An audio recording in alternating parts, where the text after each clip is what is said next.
The problem with being a financial crimes investigator for the U.S. Treasury Department is that your family never understands why you have unusual things in your home. Cash in unmarked bills. Documents with serial numbers. Evidence bags with chain of custody labels. To them, it all just looks like money and paperwork. To me, it's the difference between solving federal crimes and going to prison. I'm Jennifer Hayes, 32 years old, and I've worked for Treasury's Financial Crimes Enforcement Network, FinCEN, for 7 years. I investigate money laundering, fraud, counterfeiting, and financial crimes that cross state and international borders. My security clearance is top secret. My cases involve tracking millions of dollars through shell corporations, offshore accounts, and criminal enterprises. And sometimes, my cases require me to temporarily store evidence at my residence while we prepare for raids and arrests. Which is how I ended up with $50,000 in marked bills sitting in my home safe 2 weeks ago. My family has never understood what I do. They know I work for the government. They know I investigate financial crimes. But to them, that sounds like I'm some kind of accountant who tracks down people who don't pay their taxes. My older brother Daniel runs a construction company that's been struggling for 3 years. My younger sister Beth is a schoolteacher drowning in student loans. My parents are retired on a fixed income, constantly stressed about money. And then there's me, unmarried, childless, living alone in a nice condo in Alexandria, Virginia.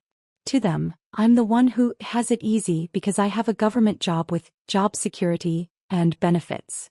They've never understood that my job involves putting away people who threaten the financial stability of the entire country. That I work 60-hour weeks tracking criminal enterprises. That I can't discuss my cases, my evidence, or the very real dangers involved in investigating people who move millions in illegal funds. 6 months ago, Daniel had started asking me for money. His construction business was failing. He'd lost 2 major contracts. Workers were threatening to quit over unpaid wages.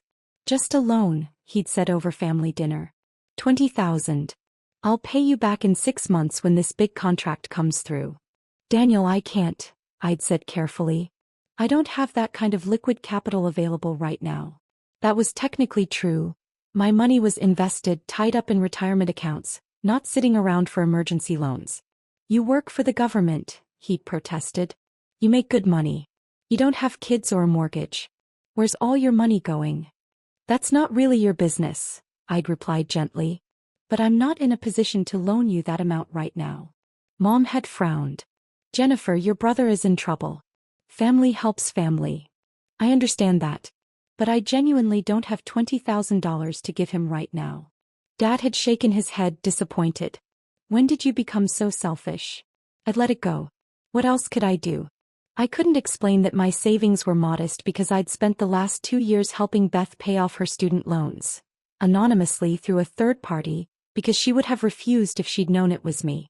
I couldn't tell them about the financial support I'd been quietly providing Mom and Dad for their medical expenses.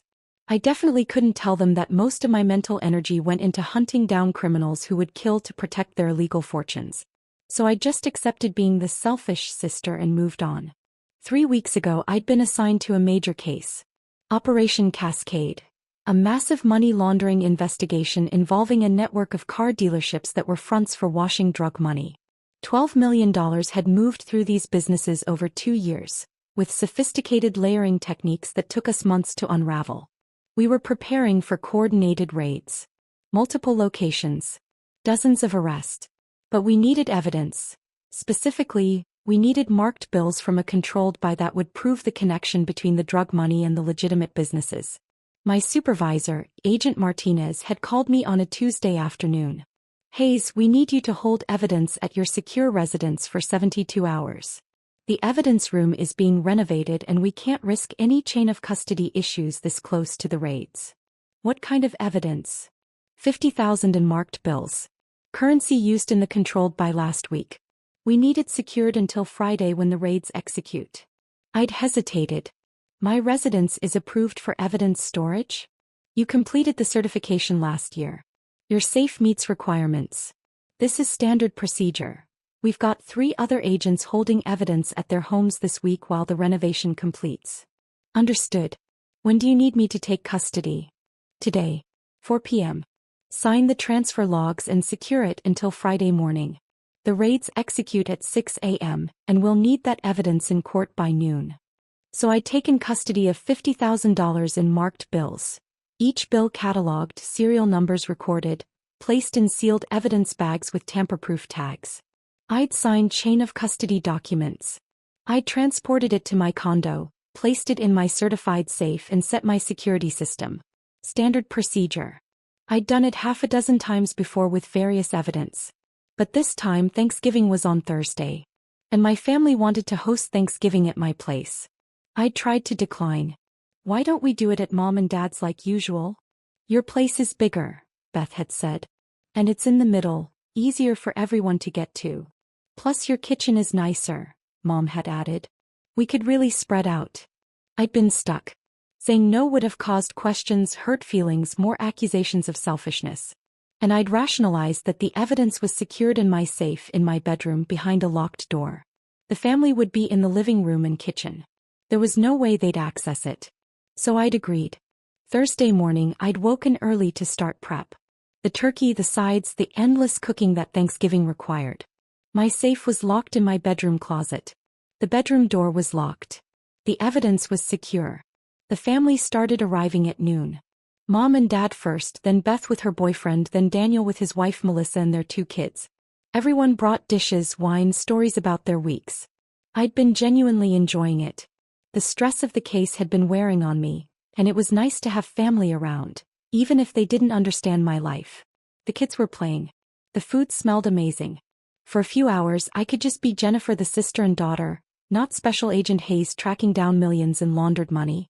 We'd sat down for dinner at 3 p.m. Turkey, stuffing, cranberry sauce. The whole traditional spread.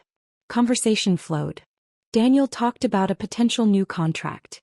Beth discussed her students. Mom and Dad reminisced about past Thanksgivings. Then halfway through the meal Daniel had said something that made my blood freeze. So, Jenny, interesting thing. I was looking for your bathroom earlier and accidentally opened your bedroom door instead. My fork had stopped midway to my mouth. My bedroom door was locked. Yeah, the lock's kind of loose. Popped open when I turned the handle. Anyway, I noticed your closet door was open and I saw your safe. The room had suddenly felt very small. You went into my bedroom? After finding the door locked. By accident, he'd said defensively. But yeah, I saw the safe. Big one. Professional grade. Made me curious about what you keep in there. None of your business, I'd said quietly. That door was locked for a reason, Daniel. Mom had frowned. Jennifer, don't be rude. Your brother was just making conversation. The conversation involves him entering my locked bedroom without permission and commenting on my personal property. Family doesn't need permission, Dad had said. What are you hiding that you're so defensive about? I'd taken a breath, trying to stay calm. I'm not hiding anything. I'm setting appropriate boundaries. My bedroom was locked. That should have been respected. Daniel had shrugged. Whatever. I'm just saying that's a serious safe. Government issue looks like. What's in there? Gold bars? Secret documents? It's none of your concern. Come on, he'd pressed. You're being weird about this. What's in the safe, Jenny? Daniel, drop it. But he hadn't dropped it. And that's when everything had gone wrong. Actually, Daniel had said, exchanging a glance with Melissa, I already know what's in the safe. My heart had stopped. What did you do? The safe code is your birthday, he'd continued. Same code you've used for everything since we were kids. Mom's birthday, then Dad's, then mine. Took me 3 tries. The room had started spinning. You opened my safe? We needed the cash more than you, Dad had said, and I'd realized he was part of this too. Found $50,000 in your safe. We borrowed it, Daniel had said quickly. Just temporarily. My business is going under, Jenny. I'm about to lose everything. I needed that money. I'll pay you back. Real family shares everything, Mom had added, like she was teaching me a lesson in basic morality. I'd stood up, chair scraping loudly. You took money from my safe? When? Yesterday, Melissa had admitted. Daniel told me about seeing it. We came back while you were at work. We knew where your spare key was. All of you. I'd looked around the table. Who else was involved? Just us, Dad had said. Daniel told us about the money. We talked it over as a family. You weren't going to help your brother, so we helped him ourselves. With my money. With cash you had sitting in a safe, Dad had corrected. Not invested, not in the bank. Just sitting there. You clearly didn't need it immediately. Beth had looked uncomfortable. I didn't know about this, she'd said quietly. This is the first I'm hearing of it. At least one person had boundaries. You need to give it back, I'd said, voice shaking. Right now. All of it. We can't, Daniel had said. I already used it. Paid my workers, covered business expenses, deposited most of it to keep the company afloat. It's gone. It's not gone, Melissa had added. It's invested in Daniel's business. Once he gets the next contract, he'll pay you back with interest. I pulled out my phone with trembling hands. You don't understand what you've done. We borrowed money from you, Daniel had said defensively. Yeah, without asking, but families do that. Stop being so dramatic. I'd opened my encrypted messaging app and sent an emergency code to Agent Martinez. Evidence compromised. Theft confirmed. Need immediate response team. The reply had come back in seconds. Location. Current status of suspects. My parents' house. No, wait. My house. With my family. Jesus Christ. Jennifer, who are you texting? Mom had asked. We're having a family dinner. I typed. My residence. Suspects are family members. Still on scene. Requesting guidance. The response. Secure the scene. Teams en route. 88 minutes. Do not let anyone leave. Nobody move, I'd said quietly. Nobody leaves this table. Excuse me. Dad had laughed. You don't give us orders. The money you took, I'd said carefully, wasn't mine. The laughter had died. What do you mean? Daniel had asked slowly. I mean, that was federal evidence. Marked bills from an active money laundering investigation. Every bill is cataloged with serial numbers. Every bill is tagged. And every single one is critical evidence in a case involving $12 million in drug money. The color had drained from Daniel's face. You're joking. I'm a financial crimes investigator for the U.S. Treasury Department. That money was in my custody as part of an official investigation. You stole federal evidence. You broke the chain of custody on a major case.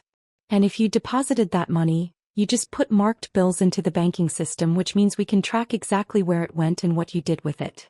Oh my God, Melissa had whispered. I need to know exactly what you did with that money, I'd said. Right now. Every detail. Where did it go? I paid my workers, Daniel had stammered. Cash payments. About $20,000. The rest. I deposited it to the business account. Yesterday afternoon. Which bank? Virginia Community Bank. The branch on Jefferson Street. I typed that information to Martinez. His response. Bank being contacted now. Transaction freeze in progress. Treasury enforcement teams en route. You're serious, Dad had said, realization dawning. That was real evidence? Yes. From an active case. With raids executing tomorrow morning. And now I have to report that $50,000 in critical evidence was stolen by my family members who broke into my safe and took it. We didn't know. Mom had protested. How were we supposed to know? Maybe by respecting that my bedroom door was locked? By not breaking into my safe? By not taking money that didn't belong to you? My voice had risen. You committed theft. Breaking and entering. Tampering with federal evidence. Obstruction of justice. Those are felonies. Plural. Beth's boyfriend had stood up. I think we should go. We weren't involved in this. Nobody leaves, I'd said firmly. Treasury enforcement teams are already en route. If you try to leave, that's fleeing the scene of a federal crime. Jennifer, you can't be serious about this, Dad had said. We're your family. Just tell them it was a misunderstanding. It wasn't a misunderstanding. It was theft. And now I have to explain to my supervisor and a federal judge how evidence in my custody was compromised because my family broke into my safe. Daniel had put his head in his hands. My business is finished. I'm going to prison. Yes, I'd said quietly. You probably are. That's when we'd heard the vehicles outside. Multiple vehicles arriving fast with sirens briefly whooping. The kids had started crying. Melissa had gone pale. Mom had grabbed Dad's hand. I'd walked to the door and opened it. 6 agents in Treasury enforcement jackets stood outside, hands near their weapons. Special Agent Hayes? The lead agent had asked. Yes. The suspects are inside. Family members. They've confessed to taking the evidence and depositing most of it in a bank account. I have the bank information. How much did they take? All of it. 50,000. About 20 went to cash payments. 30 was deposited yesterday. The agent had whistled low. That's going to be a nightmare to recover. Is the chain of custody completely broken? Yes. Multiple unauthorized persons accessed the evidence. Unknown time out of custody. Commingling with other funds. The bills are probably already dispersed through multiple transactions. The case. Likely compromised. We'll need to discuss with the prosecution team, but without clean chain of custody on the buy money. I trailed off. We both knew what it meant. Months of work potentially ruined. The agents had entered my condo. The Thanksgiving meal sat half-eaten on the table. A Norman Rockwell painting turned into a crime scene. We need statements from everyone, the lead agent had announced. You're all witnesses and potential suspects in a federal evidence tampering case. Mom had started crying. We didn't tamper with anything. We just borrowed money. You stole federal evidence, the agent had corrected. That's a federal crime. Who was involved in the theft? Just Daniel, Melissa, and my parents, I'd said. Beth and her boyfriend weren't involved or aware. They can go, but we'll need their contact information for statements. Beth had grabbed her boyfriend's hand and practically run from the condo. I didn't blame her. The agents had separated Daniel, Melissa, and my parents. Standard procedure for witness interviews. Each was questioned separately about what they'd done, what they'd known, where the money had gone. I'd sat in my kitchen with Agent Martinez, who'd arrived with the second wave of enforcement. Walk me through your security procedures, he'd said. I'd explained everything. The evidence transfer, the certified safe, the locked bedroom. I'd explained about Thanksgiving, about my decision to host, about my brother's unauthorized entry to my bedroom. And they had your spare key? Yes. I didn't know they knew where it was. Safe combination? Family birthdays. I know, it's a stupid combination. I thought being in my locked apartment was sufficient. Martinez had rubbed his face. Hayes, this isn't your fault. You followed procedure. The safe was certified, the evidence was secured. You had no reason to expect family members would commit breaking and entering. But they did. And now the case is compromised. Maybe. The bills are marked, we can track them.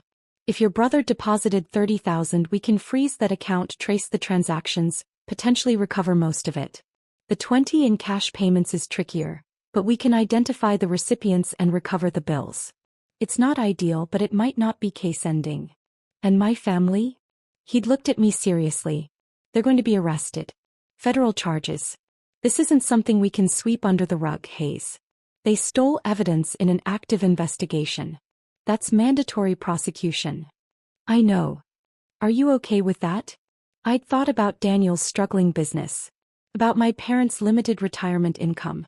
About the legal fees they'd face, the criminal records, the consequences that would follow them forever. And then I'd thought about the $12 million in drug money we were trying to trace. About the criminal enterprise we were trying to dismantle. About the precedent it would set if federal agents' family members could steal evidence without consequences. Yes, I'd said. I'm okay with that. The interviews had taken 4 hours. By the time the agents finished, it was nearly midnight. The Thanksgiving dinner had long since gone cold. Daniel, Melissa, and my parents were arrested and taken into federal custody. Charges included theft of government property, tampering with evidence, and obstruction of justice. Bail was set at $100,000 each. Money none of them had. I'd sat alone in my condo that night looking at the ruined Thanksgiving dinner and cried for the first time in years. The next morning, the raids on Operation Cascade had executed as planned. But without the clean chain of custody on the marked bills, the prosecution was more complicated. We could still trace the money, still prove the laundering scheme, but the defense attorneys would have a field day with the compromised evidence. Agent Martinez had pulled me aside after the morning briefing. The good news is we've recovered about 42,000 of the 50. Your brother's bank account was frozen before he could spend most of it. We've identified most of the workers who received cash payments and recovered those bills. 8,000 is still unaccounted for, but we're working on it. What about the case? Prosecution thinks they can work with it. The marked bills are documented evidence of commingling, which actually helps prove the money laundering charge. It's not what we wanted, but it's not case-ending. The defense will argue chain of custody issues, but we've got enough other evidence to make the charges stick. And my family? Your brother and sister-in-law are facing 5 to 7 years. Your parents, given their age and lack of criminal history, are looking at reduced charges, possibly probation and restitution. But they all need lawyers. Good ones. I'd nodded numbly. Hayes, take some time off. This is trauma. Family arrest situations are brutal. I'm fine. You're not fine. Nobody's fine after arresting their own parents. Take a week. See the department therapist. That's an order, not a suggestion. So I'd taken the week. But I hadn't seen the therapist, not yet. I'd spent 7 days in my condo, avoiding calls from extended family members demanding to know how I could do this, how I could let my parents be arrested, how I could be so heartless. Beth had come by on day 3. She'd hugged me without speaking, then left a casserole and some wine. The only family member who understood that I hadn't had a choice. Daniel's lawyer had called on day 5. Miss Hayes, I'm representing your brother. He's willing to take a plea deal, reduced charges in exchange for full cooperation and restitution. Talk to the prosecution, I'd said. I'm not involved in plea negotiations. He wanted me to tell you he's sorry. He didn't understand what he was taking. That doesn't make it not theft. I know. But he wanted you to know. I'd hung up without responding. Mom had called from jail on day 6, collect call from the detention center. I'd almost declined it, but curiosity had won. Jennifer, please, she'd said, voice breaking. Help us. Talk to your boss. Tell them we didn't understand. You understood enough to know it was theft, I'd replied. You understood enough to plan it, break into my apartment, open my safe and take money that wasn't yours. We thought it was yours. It was in a government-certified safe in the home of a federal agent. What did you think it was for? We needed the money, she'd sobbed. Daniel's business is his whole life. We were trying to save him. By stealing federal evidence. Mom, do you understand what you've done? Not just to yourselves but to my case? To my career? I'm under investigation now because evidence in my custody was compromised. We didn't think. Exactly. You didn't think. You saw money and took it. And now you're in jail facing felony charges. Please, Jennifer. We're your parents. And I'm a federal agent who took an oath. That oath doesn't have an exception for family members. She'd cried until the call time expired. 3 weeks later, I sat in the prosecution's office while they outlined the plea deals.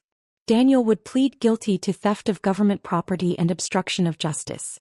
42 months in federal prison followed by 3 years supervised release, and full restitution of $50,000 plus investigation costs. Melissa would plead guilty to conspiracy and accessory charges. 24 months in prison, supervised release and joint restitution. Mom and Dad, given their age and minimal involvement, would plead guilty to misdemeanor theft charges. No prison time but 3 years probation, $10,000 fines each and restitution payments. What about the case? I'd asked. Operation Cascade? Complicated but viable, the prosecutor had said. The defense is arguing chain of custody issues, but we're using the marked bills your family spent as evidence of money laundering, showing how easily drug money integrates into legitimate commerce. It's actually strengthening part of our argument. So my family's crime helped the case? In a weird way, yes. Doesn't excuse what they did, but there's irony there. I'd left that meeting feeling hollow. My family had committed crimes that both hurt and helped the case. They'd face years in prison or probation. And I'd been the one to report them, knowing exactly what would happen. The mandatory therapy sessions started that week. The department psychologist had specialized in law enforcement family trauma. How are you sleeping? She'd asked in our first session. Not well. Nightmares? No. Just lying awake thinking about Thanksgiving dinner. Wondering if I should have done something differently. Like what? Not hosted. Kept the evidence at the office somehow. Better safe combination. Hidden the safe. Something. You followed proper procedures. Your family committed crimes. That's not your fault. They're still going to prison because I reported them. They're going to prison because they stole federal evidence. You did your job. Would you rather have covered it up? No, I'd said immediately. But I wish it hadn't happened at all. That's fair. But it did happen. And now you're dealing with consequences. Professional, personal, emotional. That's what we're here to work through. The sessions helped, eventually. Learning to separate my guilt from my responsibility. Understanding that I could grieve my family relationships while still believing I'd done the right thing. 4 months after Thanksgiving, Daniel and Melissa were sentenced. I attended the sentencing hearing. The prosecutor had asked me to as the investigating agent. The judge had been stern. Mr. Chin, you stole evidence from a federal investigation. You compromised a major case involving millions of dollars in drug money. The fact that your sister is a federal agent makes this worse, not better. You violated her trust and her professional responsibilities. Do you understand the severity of what you've done? Yes, Your Honor, Daniel had said quietly. I destroyed my business, my marriage, my family, and my sister's trust. All for money I spent in 2 days. I understand. Mrs. Chin, you participated willingly in this theft. You helped plan it and execute it. Do you have anything to say? Just that I'm sorry, Melissa had whispered. And that Jennifer tried to help us legally. We should have listened. The judge had handed down the agreed sentences. 42 months for Daniel, 24 for Melissa. They'd report to their designated facilities within 30 days. Mom and Dad had been sentenced separately, receiving their probation and fines with stern warnings about the consequences of violating probation. After the hearing, Daniel had approached me in the hallway. A marshal stood nearby. He was technically still in custody. Jenny, I don't expect forgiveness, he'd said. But I want you to know I understand now. What you do matters. The rules matter. And I'm sorry I didn't respect that before. Okay, I'd said simply. Will you visit? When I'm in prison? I'd thought about it. Really thought about it. I don't know, I'd finally said. Maybe. Eventually. But right now I need space. He'd nodded, eyes wet. I understand. Take care of yourself, Jenny. They'd led him away. Beth had found me in the parking lot afterward. You okay? Not really. Yeah. Me neither. She put her arm around my shoulders. For what it's worth, I think you did the right thing. I'm sorry it had to be you who did it. Thanks. Mom and Dad are furious with you. They think you should have covered for them. I know. I told them they were wrong. That they committed crimes and you did your job. I don't think they want to hear it, but it's true. Doesn't make it easier. No, Beth had agreed. It doesn't. But it's still true. 6 months after Thanksgiving, Operation Cascade concluded with guilty verdicts on all major charges. 12 defendants convicted of money laundering, fraud, and racketeering. The marked bills my family had stolen and spent became evidence that helped demonstrate how drug money moved through legitimate channels. The judge in that case had actually referenced my family's theft in his ruling. The fact that federal evidence could be stolen and immediately integrated into normal commerce demonstrates the very money laundering techniques this case prosecutes. Agent Martinez had brought me the news. Your family inadvertently helped convict the people we were investigating. That's got to feel complicated. Everything about this feels complicated. How are you holding up? Day by day. Therapy helps. Time helps. But I still wake up sometimes thinking about that Thanksgiving dinner. The one where you arrested your parents? Yeah. That one. He'd smiled sadly. For what it's worth, Hayes, you handled an impossible situation with integrity. Not many agents could have made that call. Didn't feel like I had a choice. You didn't. But you still made it. That takes courage. A year after Thanksgiving, I visited Daniel in federal prison in West Virginia. Beth came with me, moral support. Daniel looked older, thinner. Prison had been hard on him, but he was surviving. Thanks for coming, he'd said when we sat down in the visiting room. Wasn't sure I would, I'd admitted. But Beth convinced me. I'm glad she did. He'd looked at me carefully. You look good. Better than at the sentencing. Therapy. Time. Accepting that I can't change what happened. I wrote you letters, he'd said. Never sent them. Didn't think you'd want to hear from me. Probably wouldn't have read them right away, I'd agreed. But maybe eventually. I've had a lot of time to think in here. About what I did. Why I did it. And I realized. I always resented you a little. You had the stable government job, the security, the success. I was struggling with the business, always stressed about money. And I took that out on you by not respecting your boundaries. Yeah. You did. I'm sorry. For all of it. For breaking into your safe, for stealing the money, for not listening to you about the loan, for all the years I dismissed what you do. You were right to turn me in. I committed crimes. I deserved the consequences. It was what I'd needed to hear for a year. But hearing it didn't magically fix everything. I appreciate that, I'd said carefully. But we're not okay, Daniel. Maybe someday, but not yet. I know. I just wanted you to know I get it now. What you did was right. I'm not angry anymore. Good. Because I'd do it again if I had to. He'd smiled slightly. I believe you. That's actually comforting in a weird way. Knowing you have principles you won't compromise, even for family. We talked for the rest of the visit. Carefully neutral topics about Beth's teaching, about my work, what I could discuss. About his plans for after release. It wasn't forgiveness, but it was something. Beginning, maybe. Mom and Dad never came around. They completed their probation, paid their fines and restitution, but they never forgave me for not covering for them. The last time I'd spoken to Dad, he'd said, "You chose your job over your family." I don't know if I can forgive that. I'd replied, I chose my oath over protecting criminals. Even if those criminals were family. And I can live with that. We hadn't spoken since. Beth and I stayed close. She was the only family member who fully understood that I'd been in an impossible position and had chosen the only ethical path available. 2 years after Thanksgiving, I received a promotion. Supervisory Special Agent, leading a team of financial crimes investigators. The promotion included a commendation for exceptional integrity in the face of personal hardship. The commendation cited my handling of the evidence theft, my immediate reporting, my cooperation with the investigation. It praised my commitment to duty even when that duty required tremendous personal sacrifice. I kept the commendation in my desk drawer, not displayed.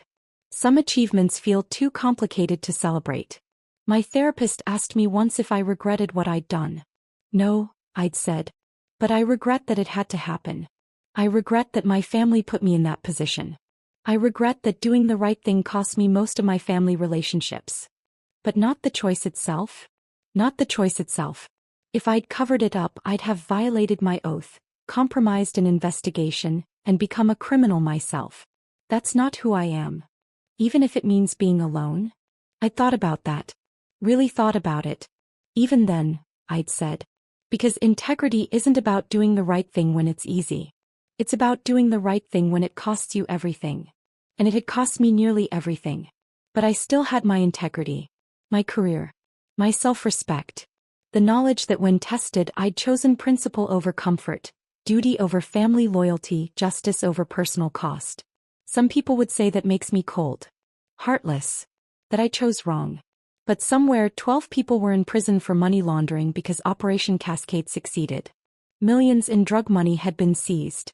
A criminal enterprise had been dismantled. And none of that would have happened if I'd covered up my family's theft. So yes, I'd lost my family. But I'd kept my integrity. And in the end, that was the only choice I could live with. Even if it meant living with it alone.